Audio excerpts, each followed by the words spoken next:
O aming dakilang Diyos at aming Ama na nasa langit, kami ay nag-aalay sa inyo ng aming mga sarili at naparito kami upang sama-samang purihin at sambahin ka at alamin patuloy ang iyong kalooban para sa amin.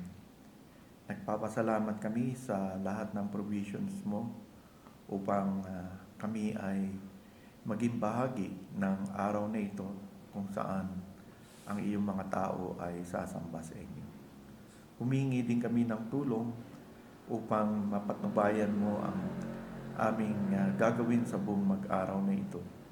Nais naming bigyan ka ng kaluguran sa anumang bahagi sa araw na ito na kinikilala namin na itinilaga mo upang kami makadulog sa inyo.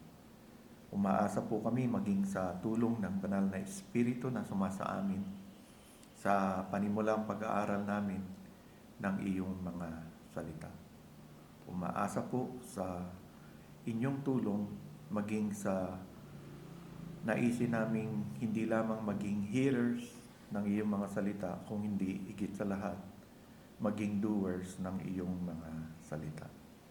Ito pong aming idinudulog sa inyo sa umagang ito ng may pasasalamat sa pagkakataong ibinigay ninyo sa amin sa ngalan ni Jesus. Amen.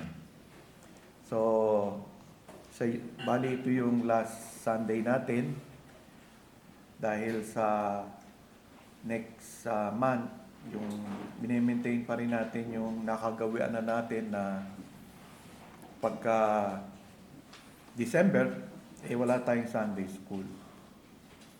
So, but dun sa kasama sa worship team natin, ang meeting natin will be sa 15.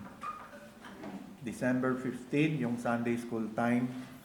I expect you to come earlier than the rest. Meron tayong meeting in preparation for next year. Tsaka dun sa possible changes na mangyayari sa paggamit natin ng time ng Lord's Day.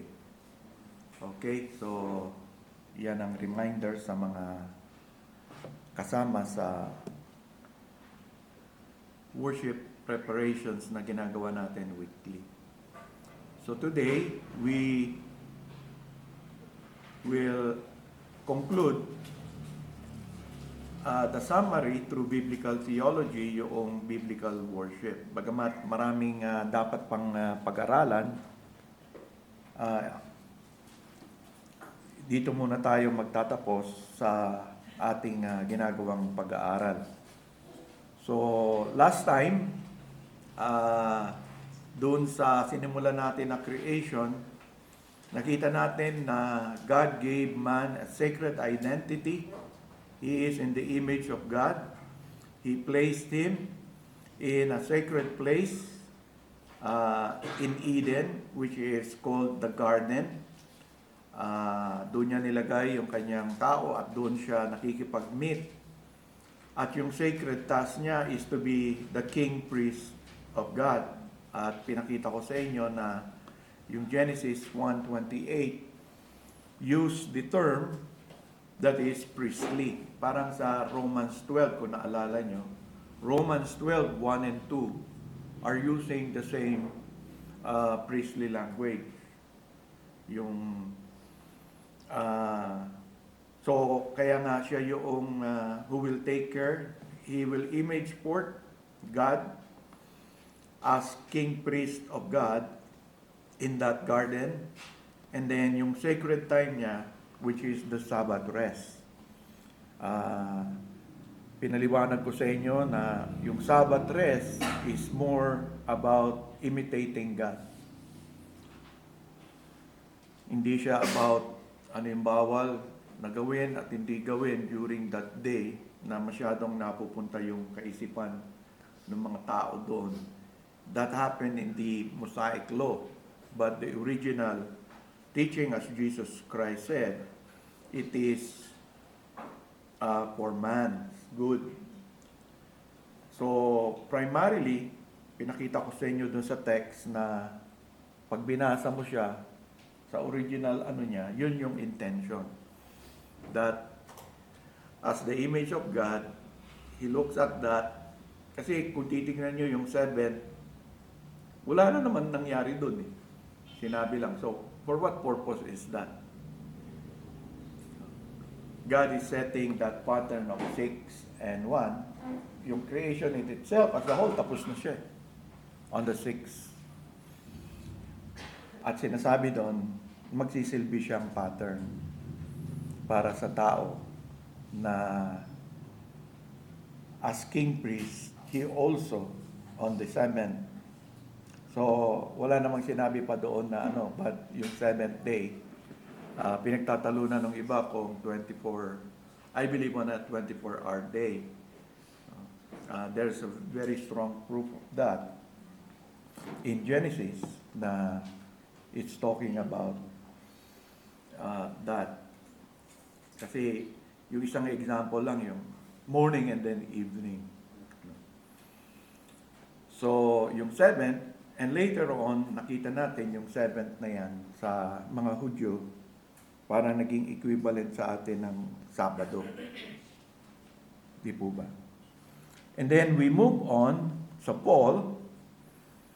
In the fall, many of you already know that, so I will not be explaining much. Man's willful disobedience to God is recorded in Genesis 3, verses 1 to 7, na nakita natin na dahil doon sa serpent, dahil doon sa woman, kung naalala nyo, ano ba yung choice ni Adam? Ang choice ni Adam, hindi naman involved yung serpent. It's more a choice between being loyal to God or being loyal to sa partner niya. And Adam doesn't want to lose Eve. No. So, he decided to, si Eve yung na-deceive, hindi naman si Adam. Adam made a choice. Ang choice niya, yung wife niya, more than doon sa Panginoon. So, may consequences yung sin.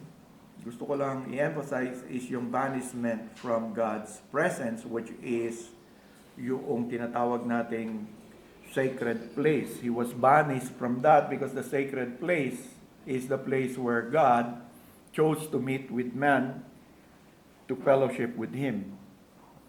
So, in Genesis 3:22 to 24, then the Lord God said, behold, the man has become like one of us, to know good and evil. And now lest he put out his hand and take also of the tree of life and eat and live forever. Therefore the Lord God sent him out of the Garden of Eden to till the ground from which he was taken. So he drove the man out, and he placed cherubim at the east of the Garden of Eden, and a flaming sword which turned every way to guard the way to the tree of life. So ano yung effect? Bali, nung fall, doon sa ginawa ng Diyos, number 1 is the loss of the sacred person. He is now a defiled person because of sin. He is no longer the kind of person that God created him to be. King and priest who will live to bring glory and honor to God. Wala na yun. Na-defile siya. So, yung sacredness na yon, sinabi na the image of God that is in man became defaced. Hindi naman nawala. But being defaced, it can no longer show forth the glory of God. Di ba kagaya ng sinabi ko sa inyo, God is reigning in heaven. In-extend niya yung reign dito sa earth nung ginawa niya. Pinili niya yung garden. Doon parang ang Diyos ang picture sa atin, pumupunta siya doon to meet with Adam and Eve.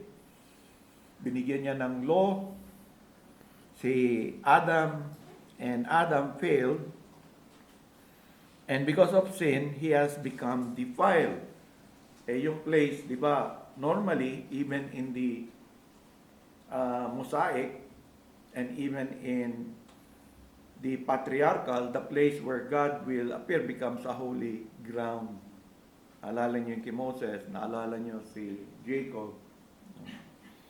So, but that is already gone. The laws of the sacred place no longer accessible to sinful man.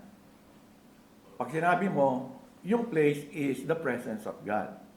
So the presence of God is no longer accessible to sinful man because he is no longer the kind of king priest that God wants him to be. And so he was thrown out. Kaparehong kapareho yan nung sinabi ni Moses sa bayan ng Israel, pinili ng Lord yung land. Sabi niya, lagay ko kayo dyan. Ang warning ni Moses is that if you defile the land will vomit you out. And sobra yung tigas ng ulo nila. So one day, God vomited out first the northern tribe, and then later on the southern tribe. They're gone. And kaya lang may natira is because, bakit hindi sila totally na-displace lahat? Because, hindi dalawa yung promise niya kay Abraham. Naalala nyo? One is, di ba yung land? Pangalawa, yung deliverer. So, yung land, nabigay na totally ng Panginoon sa kanila. Okay? Na-fulfill na ng Lord yung promise na yon. Binigay sa kanila. Bakit nawala sa kanila? Kasi nga, pinili nila yon. Si Moses pa lang, sinabi na sa kanila, the land will vomit you out. Pagka nagrebelde kayo. Hindi totally inano ng Panginoon yun because hindi niya pa natutupad yung pangako niya doon sa descendant na imumultiply ng Panginoon. Kaya nga a part of the southern remained and were able to return back. Pero nung dumating na si Jesus, na-fulfill niya na yung promise niya.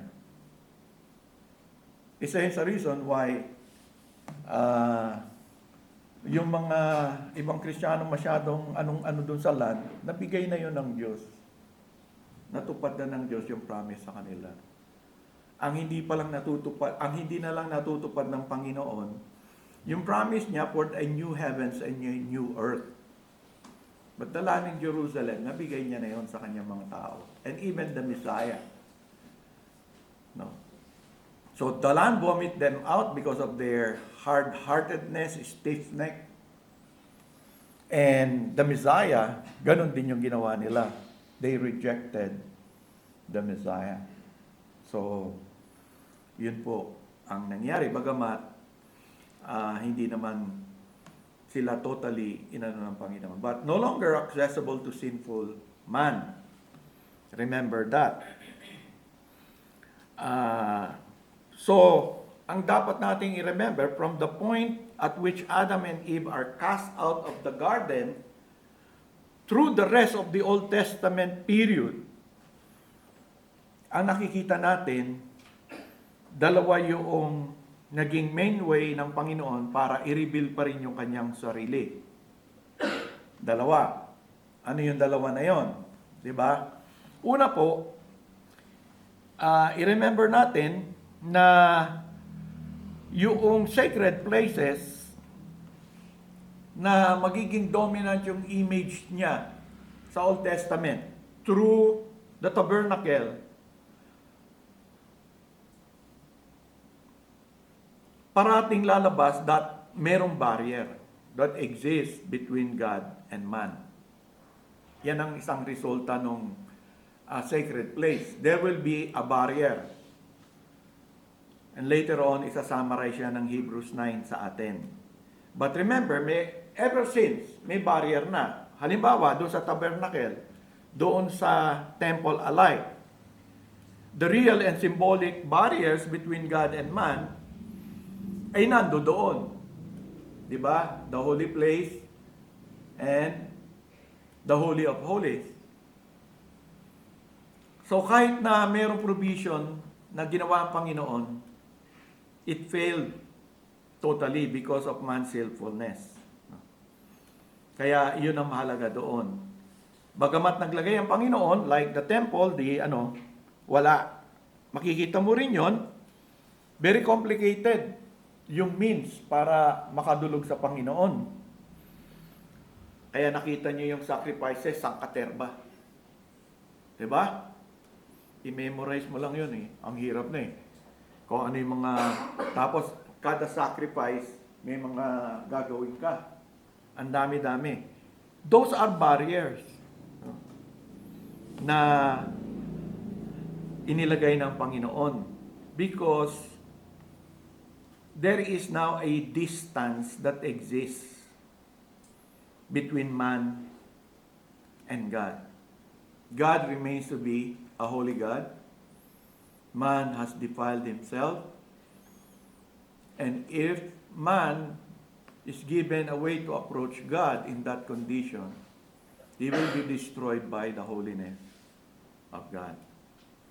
Kaya nga, para mangyari yun, there is a barrier. So, yung second po, ay nandun pa rin yung freedom ng Lord, papakita sa atin, He never restricted Himself simply because yung institutional means, wala na. He always breaks through the paradigm pattern of revealing Himself to some special people na gusto niyang i-communicate. Pero hindi sa entire nation. Halimbawa, kung nagsalita siya through the two children of Adam and Eve, nung time ni Noah, ang pinaka medyo malapit lang sa presence ng appearance ng presence ng Lord kay Abraham. But apart from that, wala. So, but these two encounters na pinoprovide pa rin ng Lord, hindi siya present in Genesis 4-11. Wala yun. So, nakita nyo, totally wala. Because yun ang effect ng sin, ng fall. So, hindi natin makikinya. There is no sacred place to which Adam's immediate descendants can come. Even with restrictions, wala. Kasi yung tabernacle temple, there is a place that you can go, but it is full of barriers or restrictions. Hindi ka basta-basta makakalapit sa presence ng Diyos. Mamamatay ka. Even the high priest that is given, kung may sablay siyang ginawa na nakita ng Panginoon, he will be dead. Because of man's sinfulness. Ganun katindi po yung kasalanan natin. Kahit na gumagawa ng paraan ng Panginoon, short of what Jesus Christ finally did, that barrier will exist. At yun na nakita natin sa buong Old Testament until the time of Jesus Christ. There is a barrier, there is no access to given to any man sa holy place. Merong once a year, and yet, hindi naman niya na-encounter talaga ang Diyos. Even the high priest.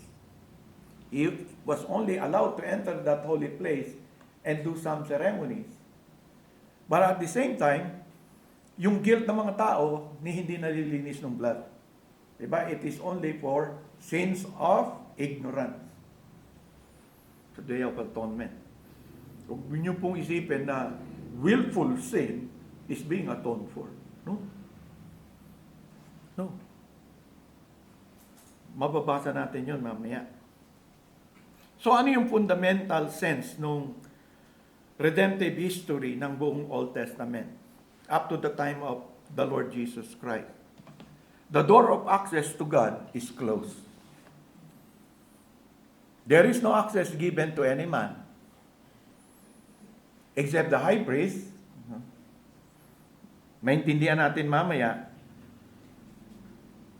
as we look at Hebrews chapter 9, because this is now summarized in these verses.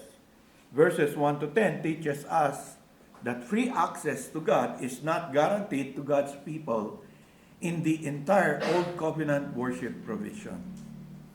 So wag nating isipin na may access sila sa Diyos dahil may temple.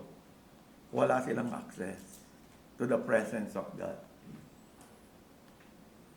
The only thing they do there is to do exactly para makalapit sila, makadulog sila kahit papaano with all the restrictions being obeyed. So, ganun po. Kasi nga si Adam, matigas ang kalooban niya. Tayo, dala-dala natin yung nature niya, kapareho lang.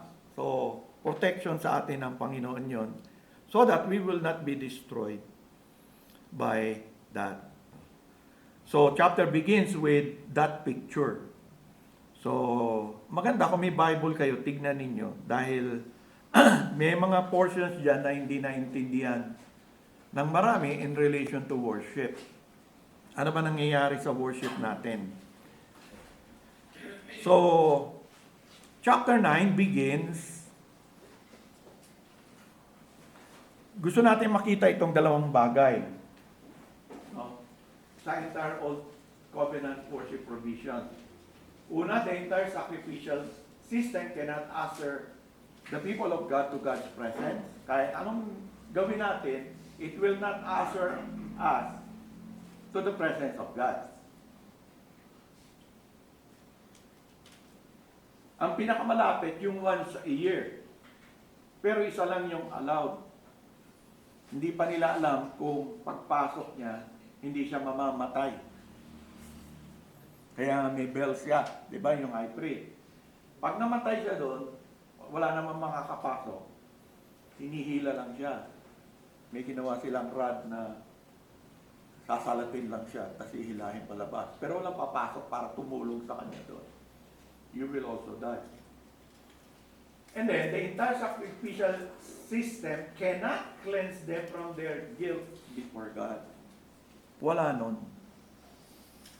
Wala. So yan ang gusto natin makita as we look at the summarized presentation in Hebrews chapter 9. In chapter 9, it begins with the furniture and the placement of items in the tabernacle. Then indeed, even the first covenant had ordinances of divine service and the earthly sanctuary. So meron. May ordinance siya sa divine service or worship. May earthly sanctuary. Yung first covenant. Either the tabernacle or later on the temple. For a tabernacle was prepared. The first part, in which was the lampstand, the table, and the showbread, which is called the sanctuary. And behind the second veil, the part of the tabernacle, which is called the holiest of all, which had golden censer and the ark of the covenant overlaid on all sides with gold, in which were the golden pot that had the manna, Aaron's rod that budded, and the tablets of the covenant. And above it were the cherubim of glory, overshadowing the mercy seat. Of these things we cannot now speak in detail.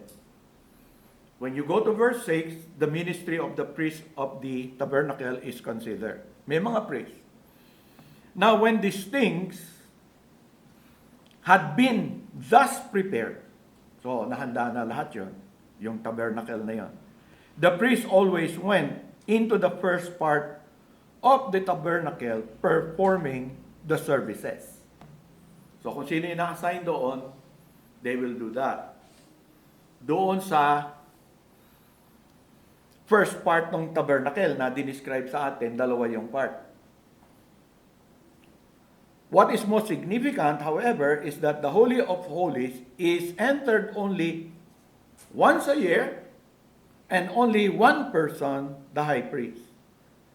Verse 7. But into the second part, the high priest went alone once a year, not without blood, which he offered for himself and for the people's sins committed in ignorance.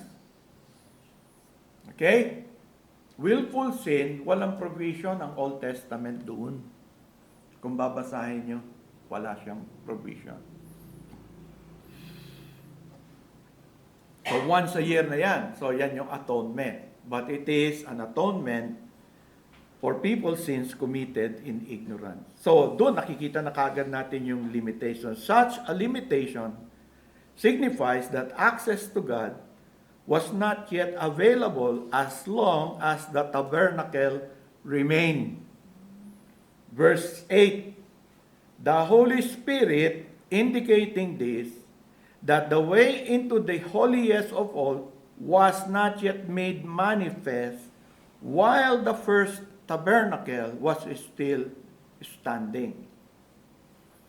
The gifts and sacrifices and other regulations of the old administration are figural. Mahalaga yan. Sabi sa verse 9, it was symbolic. So symbolic lang lahat yun. For the present time,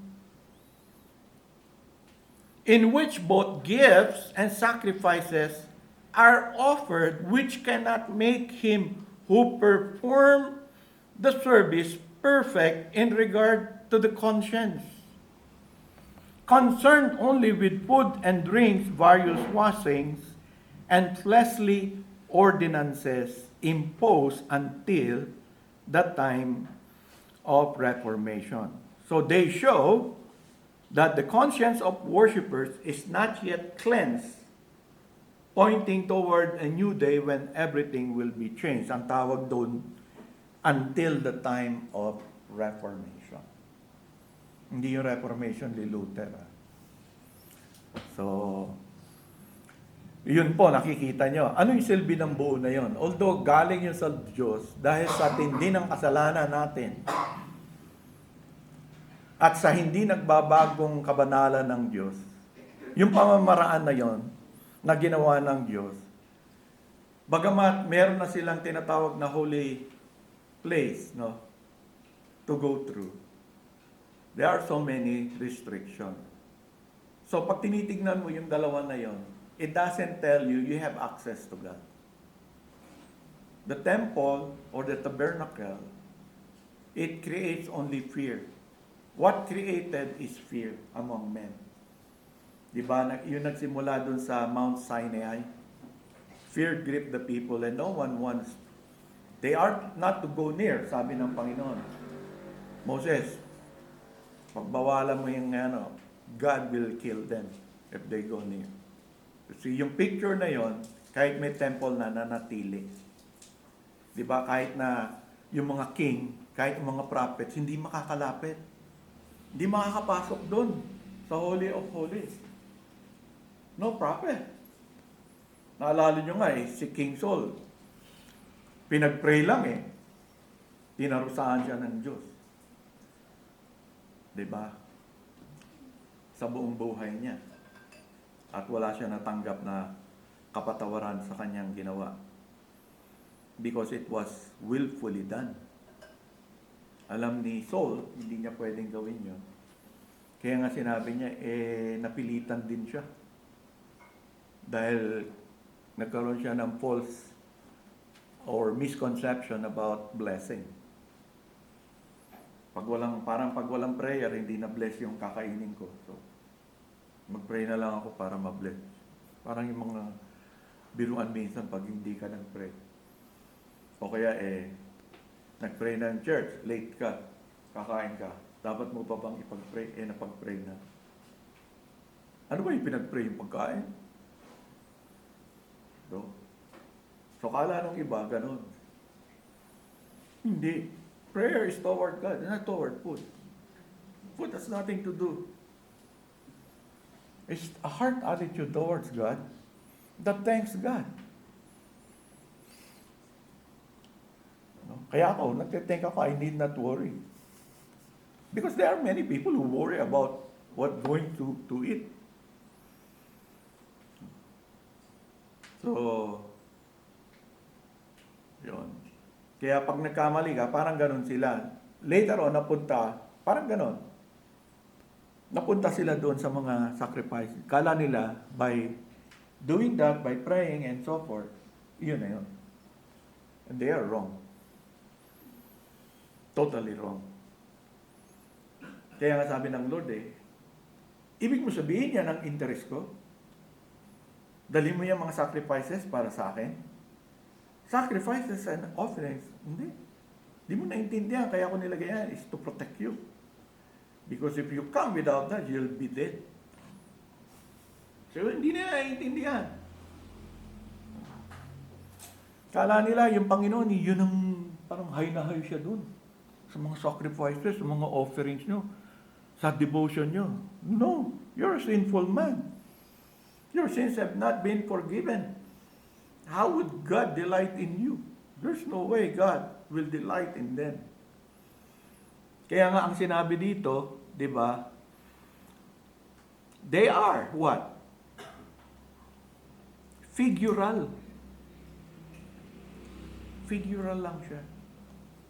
Kaya nga nung dumating yung real, the figural has been done away with. Nakukuha nyo? Summarize lang yan pero kaya nga yung maganda, babasahin niyo yung Hebrew para maintindihan niyo yung buong Old Testament. Pagdating sa coming before a holy God. Tamo yan lang basahin mo, medyo naintindihan mo na. Yung buong sacrificial, yung mga tinuro sa Levitico, sa Exodus, and so on, lahat yun. Alam mo na. All these are figural. So, yung ikatlo, the laws of the sacred time. Di ba, dalawa na yung tinignan natin, yung sacred place.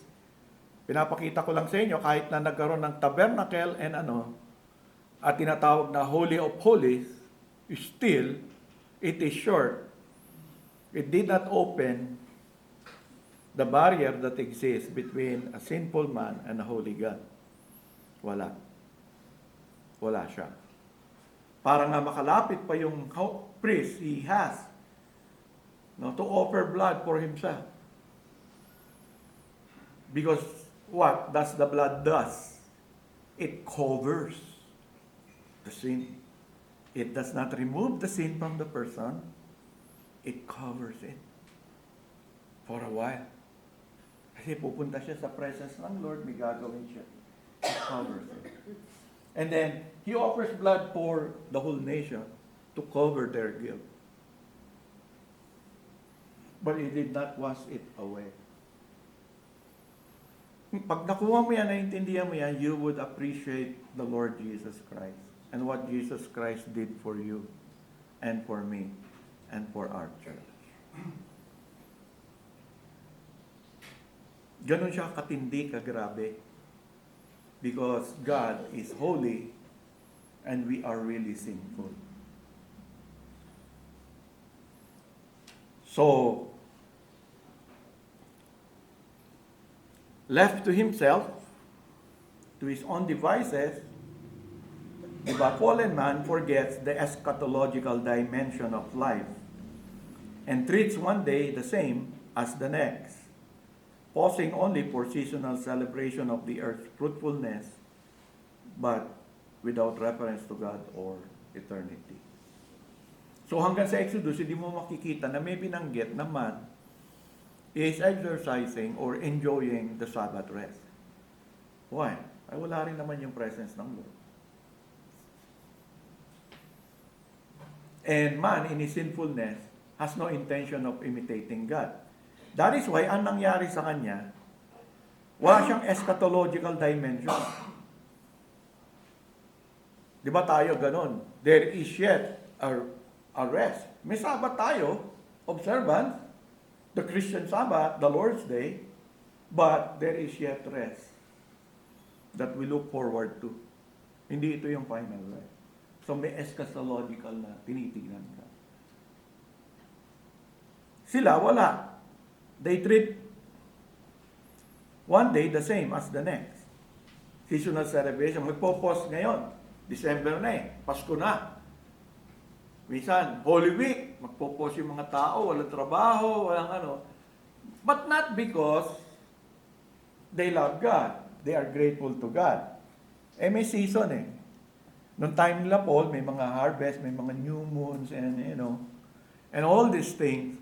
Harvest, di ba sa atin, yung mga piyesta. Piyesta is that. saints for the agricultural, no? May saints nga yung mga pets, no? Ano pangalan nun? Di ba? They celebrate that. Even those, the Roman Catholic does that. Oh. Hindi mas sacred sa Roman Catholic ang Lord's Day eh. Di ba? Sinasabi nga nila, you attend Mass at the evening of Saturday, ang equivalent nun, yung Sunday na.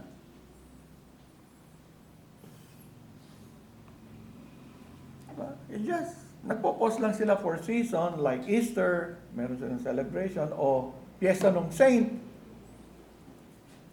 Diba? O yung ibang kulto na sinasabi nila, kay Kristo sila. Mas isa-celebrate nila, granding celebration, yung birthday ng founder nila. But not Christ or God. Has nothing to do with that. It is only seasonal celebration of the earth's fruitfulness. Thanksgiving Day. The Americans will have the Thanksgiving Day. O ngayon, may Mother's Day, Father's Day, Grandmother's Day, Children's Day. May Baptist Day na rin dito sa Pilipinas, di ba? Because of Congressman Abante ba yun?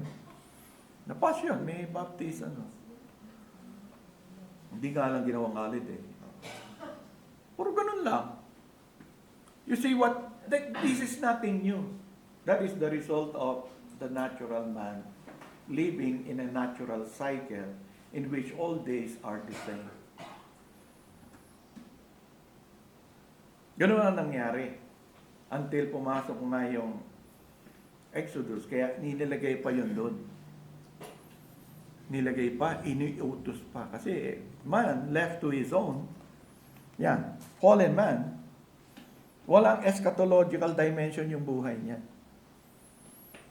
Kaya nga dyan lumabas, let us eat and be merry, for tomorrow we may die. That's the only thing for man. No eschatological outlook of life. Yun po ang result. And then, finally, what happened in redemption,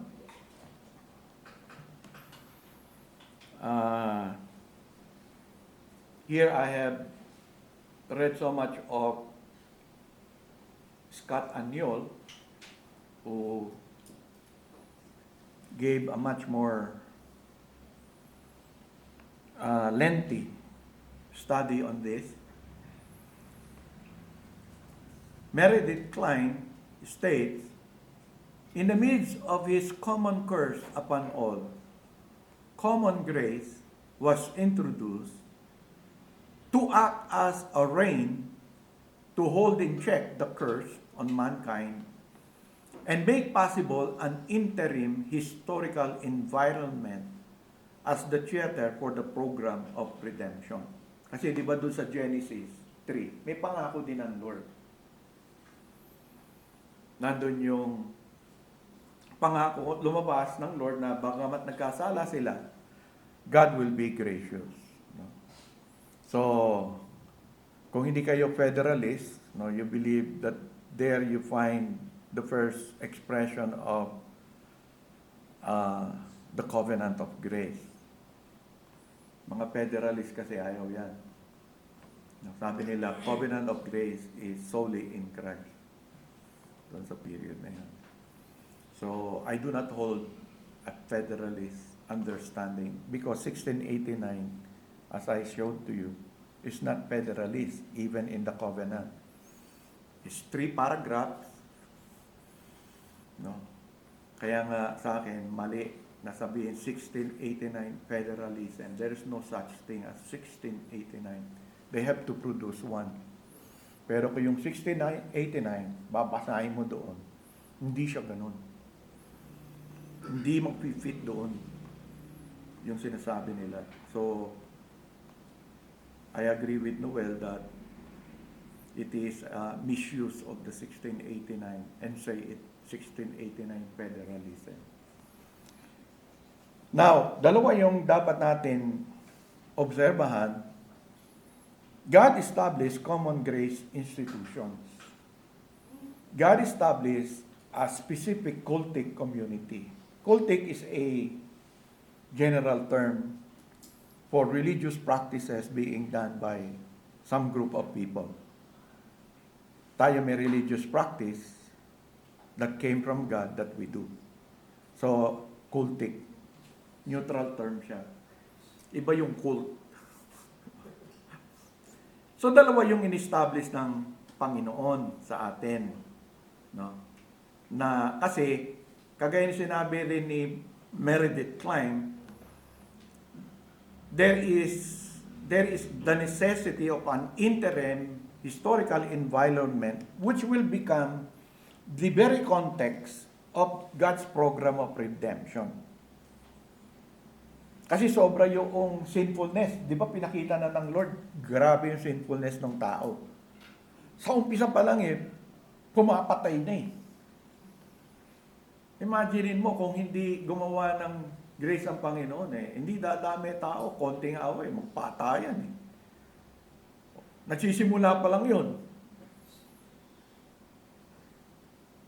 Kaya nga, nagkaroon kaagad ng parang refuge cities na kung pumunta ka doon, at least huwag ka lang lumabas doon, hindi ka mapapatay. So, unlike with common grace institutions of the world, where all the humans share a measure of commonality, diba? Ano yun? Halimbawa, yung government. Halimbawa, yung time ni Noah, diba, capital punishment pag pumatay ka. Pag pumatay ka, sinadya mo pumatay ng tao, hindi accidental, dapat patayin ka rin. Ano yun biyaya ng Lord yun, para nga, kasi sinabi na ng Panginoon, nakita na natin yung fruit, na left to themselves, simple people, grabe. Kaya nga nagkaroon ng, sa ng Lord yung intention ng heart niya is evil. Kaya nga we hold to that total depravity, hindi lang, inability. Hindi niya makontrol yung sarili niya. It's not capable of that Ang nagpipigil lang sa tao, law. O, di ba ngayon? Hindi rin naman napipigil Kung anong gusto mong gawin kaya nga tayong mahihina, kawawa. O, in China, ang ginagawa sa atin, di ba? Malakas siya O kaya yung Israel. Okay, gumante, pero genocide is not right. Patay mo, pati mga basta maging safe lang yung border nila. Yan ang plano talaga ng Israel. To destroy totally that place. Inhabitable at least for 50 years. Safe na safe ang Israel. Wala silang pakialam, mamatay bata doon, babae o Basta may i-justify nila, may isang Hamas doon Boom! Hulugan ng bomba. Diba? Kaya nga, diba, although sabi ng iba, bias yung international crime. Pinapahuli si Netanyahu tsaka yung Because ganun nga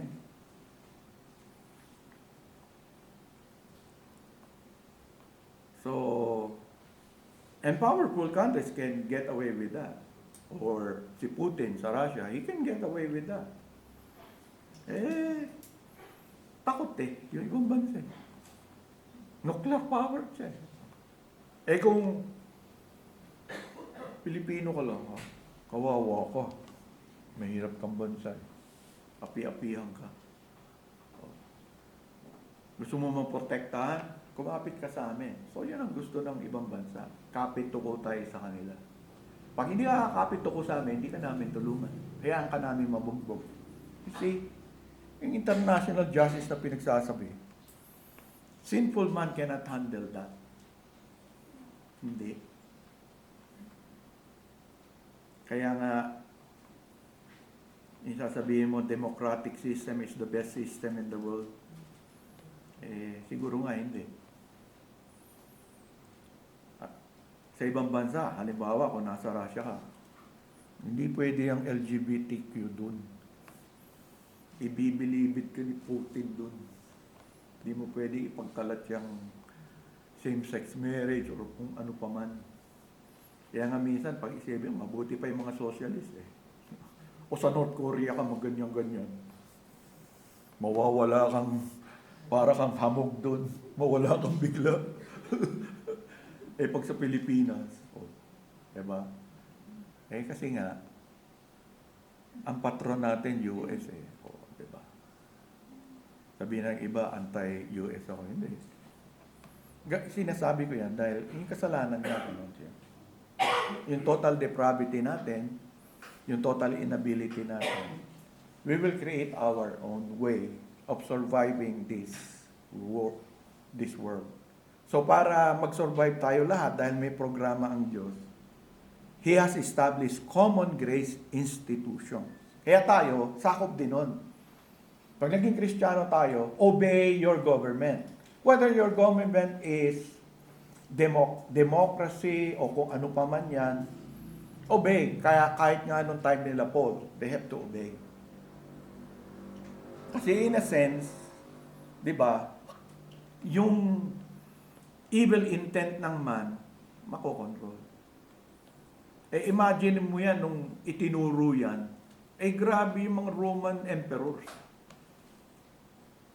And yet, yun yung context na itinuro yung obedient. So, ngayon, di ba, yung mali, tama. Kaya, grabe yung away. Yung, kunyari, pag sinabi ko sa inyong babae ako, you should not question that. You should not give me the burden to prove it. Yun po ngayon eh.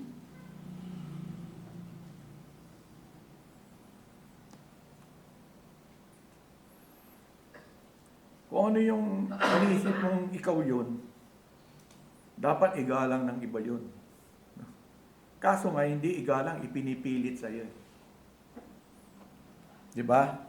Ipipilitin ka, pipilitin yung mga anak natin, paniwalaan yun. Pag hindi, para pang crime. You see how sinful man is. Paano tayo makakalapit sa Diyos? Wala. God established a specific cultic community. So, though we share a measure of commonality, God's cultic community is set apart from unbelieving humanity. Without God's choosing, without God's electing grace, wala. Because, dyan nga mapapakita mo yung the depravity of man, the inability of man. Kung hindi i-control to ng Diyos, wala eh. There is no one that seeks after God. Okay? There is no one. Ang sinisik nila, yung Diyos na gagawin nila. Diyos-Diyosan. But not God, really. Eh, para magkaroon ng ganon, among all this depraved and anong kailangan gawin ng Diyos? Para makontrol yung evil intent ng heart which is so thorough in all man. Ang Diyos na nagsabi nun. Kailangan maglagay siya ng ganitong institution. Kaya bawal to, ganyan. Mapaparusahan ka pag ginawa mo. But God has to establish also a specific cultic community. Paano niya magagawa yan? Kung lahat, ganun ang puso. God has to make a choice. To elect a community that will be different from the rest. Biyaya yun. You see, the doctrine of election. And in order to implement it, dapat magbago talaga yung puso. Kaya nga doon sa covenant, I will give them a new heart. Not a new law. Kasi ang dami ng law eh. Hindi pa rin eh. I will write them upon their hearts. Kung hindi gawin ng Diyos yun, wala tayo ngayon dito. O kaya, nandito tayo, pero sinasamba natin, Diyos-Diyosa natin. Maring yan nandito yung picture ko. Okay. Tapos, pinupuri niyo ako. Diba? Parang sarap ganun naman, di ba? Yung mga founder diba? short na lang, ayaw lang nila sabihin eh. Pero sila yung sinasamba eh. Tao yung sinasamba eh. Yung nakatayo doon, yung tinatawag na founder eh. Kasi tignan mo yung mga activity nila. It's obvious that the one they are obeying, that the one they are following is that person.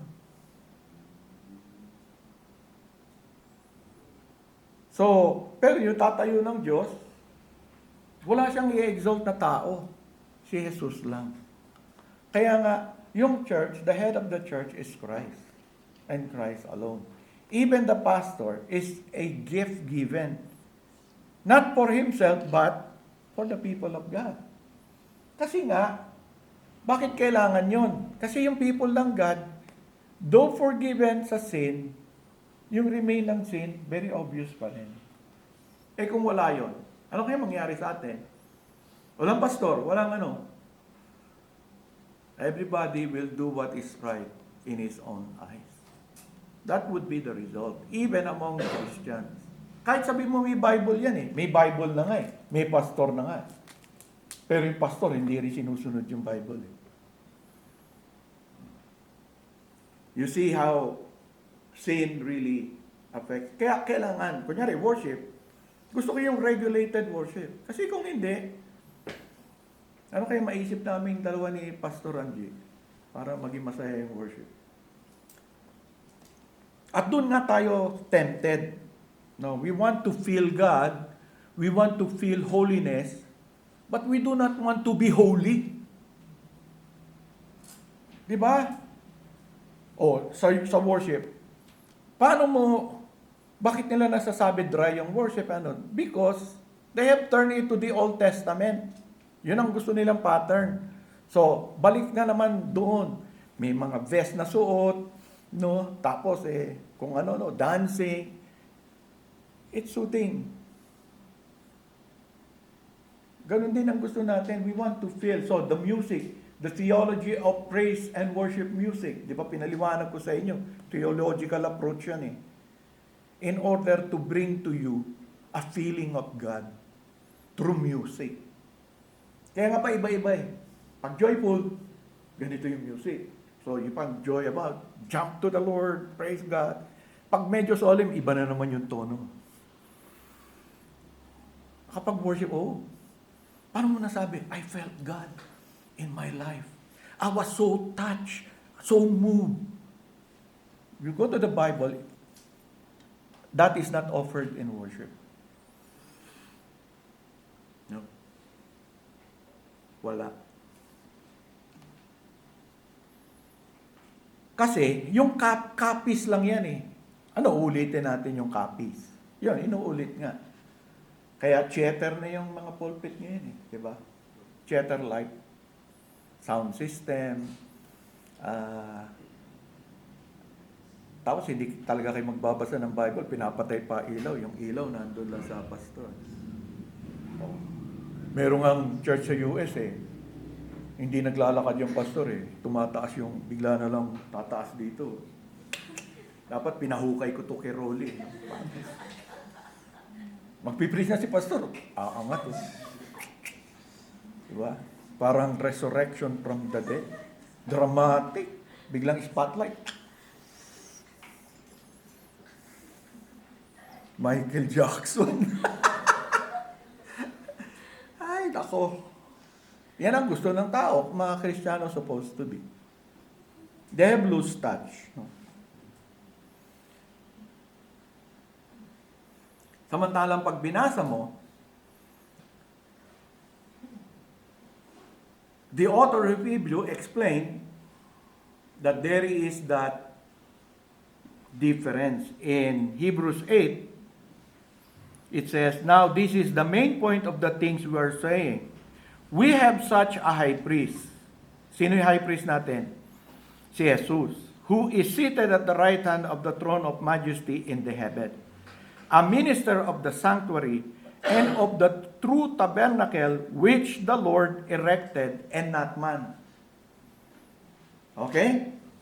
This heavenly tent is greater and more perfect since it is not made with hands, not of this creation. Hebrews 9:11. But Christ came as high priest of the good things to come, with a greater and more perfect tabernacle, not made with hands, that is not of this creation. So sa pagdating ni Jesus, merong ganon. He calls the earthly places of worship and all that they entail as mere copies of the heavenly things and copies of true things. Hebrews 9:23. Therefore, it was necessary that the copies of the things in the heaven should be purified with this, but the heavenly things themselves with better sacrifice than this. And then Hebrews 9:24, for Christ has not entered the holy places made with hands, which are copies of the true, but into heaven itself, now to appear in the presence of God for us. He appears. Doon siya. In other words, the author of Hebrews is explicitly correcting those who define the essence of worship by the Old Testament shadows rather than understanding what those shadows represent. So mere copies lang yon. The true worship of heaven. You have come to the reality of the true worship. And the book of Ephesians made that very, very clear to us. In verse 6 of Ephesians, and raised us up together and made us sit together in the heavenly places in Christ Jesus. So ano bang ibig sabihin? Jesus there is seated in throne. He entered into the heavenly for us. And then sasabihin ni Paul, sa atin, tayo na raise up together, made us sit together in the heavenly Christ Jesus. Pag pumunta ka sa verse 18, for through Him, we both have access by one Spirit to the Father. So, makikita mo, totally yung barrier na wala. Yung hindran. By virtue of what? Christ. And Christ alone. We have access to the Father because in one Spirit through Christ, we are actually there in the presence of God in heaven. Ito yung central message ng gospel. We sinners who are far off now have access to the presence of God in one Spirit by grace through faith in the sacrificial atonement of Jesus Christ. So, wala tayong dalang blood pag umaharap tayo sa Diyos. Kaya nga, pag naintindihan mo to, the whole world today, in many places, will worship God. Tama? Where is God? In heaven. Through Jesus Christ, we are one. Lahat yan. Walang distinction, Jew or Greek. When they worship, we are joining that worship there in heaven. Lahat yun, doon nakakabit. So, lahat tayo, pumupunta lang in the presence. God Himself is not coming down. Hindi na ganun. Tayo. Paano tayo makakapasok, magkakaroon ng access sa presence ng Lord? It's through Jesus Christ, sinasabi dyan. Kaya nga, pagdating mo sa verse 20, it is alluding na to the temple. Tayo yung temple. Yung temple ang dwelling place ng Lord. So when the church together gathers, so you imagine that, God dwells in them. But God is in heaven. Pinakita ko sa inyo yung vision ni Isaiah, yung vision ni John, pareho.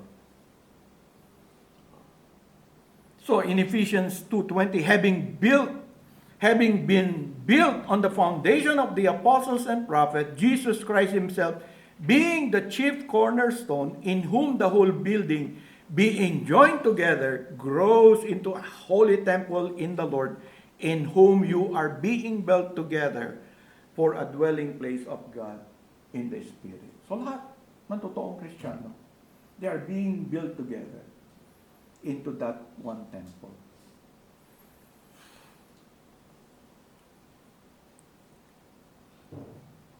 And although this is a very real teaching in Scripture, we must recognize it is not yet a physical reality. Our bodies are still here on earth while we really are seated with Christ in the heavenly places. So, yun po.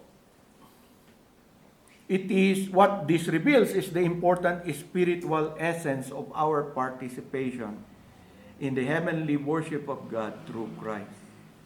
We have access in one spirit. The church is God's temple, the place of His dwelling. It is not a physical location, not a literal building. It is a spiritual reality. Itong gathering natin na ito, kahit na itong gathering natin, kahit sino pang nag-gather,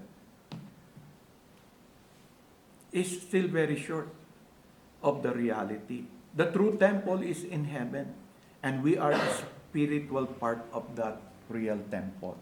Kasi yung temple ang dwelling place ng Diyos. Doon siya nagdedwell. Hindi naman ibig sabihin dito siya nagdedwell sa atin. When the Bible speaks of that, di ba sinabi ko na sa inyo, you have to think of the church as a whole. Ganun magsalita si Paul. He speaks of the church, the true church. Kaya nga sinasabi niya, kayo mga Ephesians, you are part of that. We are part of that. Sa Corinthians, di ba sinasabi niya, don't you know you are the temple of God? You have been bought with a price. Bahagi ka nun eh. Anong church ang pinag-usapan niya? Hindi lang ng Corinthian church eh. It's talking about the church. As the dwelling place of God, kaya nga nire-raise niya naman yung issue ng temple. Paul uses that. Kaya nga doon sa Romans 12, pinakita ko sa inyo, yung call. Kung Kristiyano ka, di ba? Ano yung service mo sa Panginoon? You offer yourself, your bodies, as a living sacrifice. Holy, acceptable to God. And that is a temple picture, sacrificial, ganun mo ko-consider. So, lahat ng Kristiyano, dapat ganun ang pagtingin nila.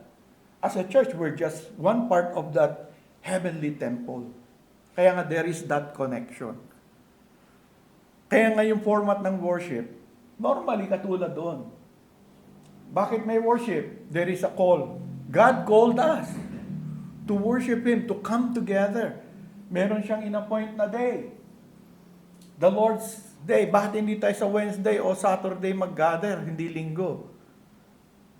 Because God has invited us on that gather to gather together and not to forsake that gathering.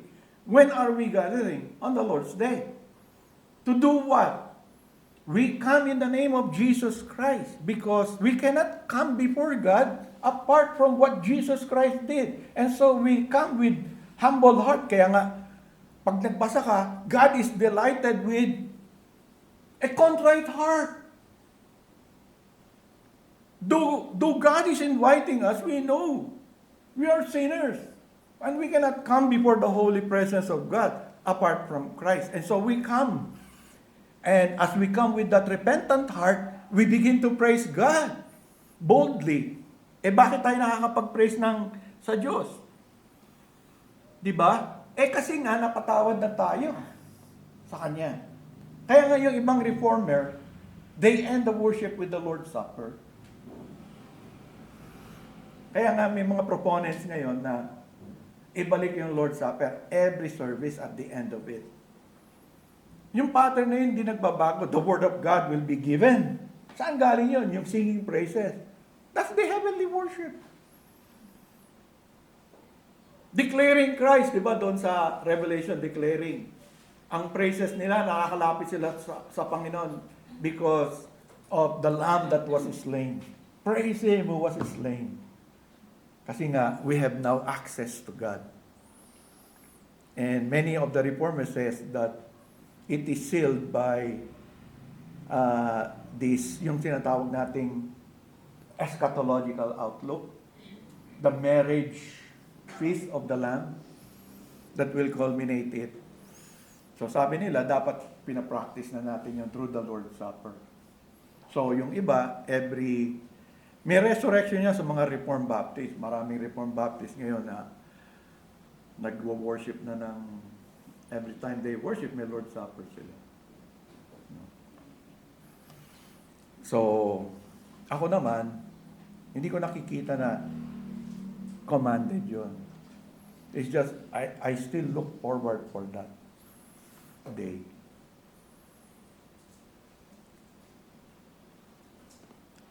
Because we have already that access. And one day, that access will be given to us. No? We are invited to have that access sa ating Panginoon. Kaya nga, very exciting, di ba? Anong sabi sa atin? Sa Hebrews 10:22, let us draw near with a true heart in full assurance of faith, having our hearts sprinkled from an evil conscience and our bodies washed with pure water. So, we come by faith. For without faith it is impossible, to please Him, for he who comes to God must believe that He is, and that He is a rewarder of those who diligently seek Him. So, I come by faith. Di ba sinabi ko rin inyo, pag may nagtanong sa akin, paano mo nalaman na nag-worship ka today? Because I obeyed the invitation of the Lord. He says, draw near with a true heart in full assurance of faith. My heart has been sprinkled by the very blood of the Lord Jesus Christ who washed away my sins. I acknowledge that. Kaya nga yung mga prayers natin, it is in Jesus' name, in that which the Lord has done for us. So we come boldly before the throne of grace. Here we are invited. But we must come faith, because faith is the substance of things hoped for, the evidence of things not seen. I believe that Jesus Christ is facilitating my worship. He is at the right hand of God to bring our worship to Him. Without faith, it is impossible to please Him. Those who come to God must believe that He is, and it is the rewarder of those who diligently seek not an experience. No, seek Him. Our seeking is God. And what pleases God is if we believe. So, huwag kang pupunta sa worship service. Ang hinahanap mo to feel God, to feel His presence. God is in heaven. One day we will be there. Diba? Naalala nyo? Colossians 3:4, love that verse. Until you die. When Christ, who is our life, appears, then you also will appear with Him in glory. Love that verse. Kaya nga, we always look for the second coming of Christ. Because in His coming, He will bring me with Him in His glory. There, face to face, what I have been doing here will finally be totally fulfilled. Our worship in heaven, what we have here should be a copy, but one day, 100% real with God when finally Christ returns. But while He is not yet, we still, because He is seated, and He is the one bringing us and all the things we offer to God, to the Father in heaven. Kaya nga, hindi na kailangan pa pumunta sa isang place. Kasi yung sinabi yung pinag-aralan natin sa John, sa Samaritan woman, no longer in this mountain or that mountain. Because it is God. Because Jesus Christ entered into that presence of God, the tabernacle not made with hands, but made by the Lord Himself. Tayo yon, the temple of God. And through Him, but one day, He will bring us work. Kaya nga sabi niya sa mga disciples, I will return. Ano yung binibuild niya? House. Huwag niyo isipin, May row houses doon, tigi-isa tayo doon. The house that is being built is the temple of God, in which you are. Diba? So, yun ang joy ng worship. I'm not looking for some exotic experience. I come before God with the sincerity of faith, believing that if I come through Jesus Christ and offer what God has asked me, it will be received. Not because of me, but because we have one who liveth to make intercession for us, Christ Himself. May the Lord bless this survey to your heart, and may it help you cherish worship, maintain it, try to pass it on to others.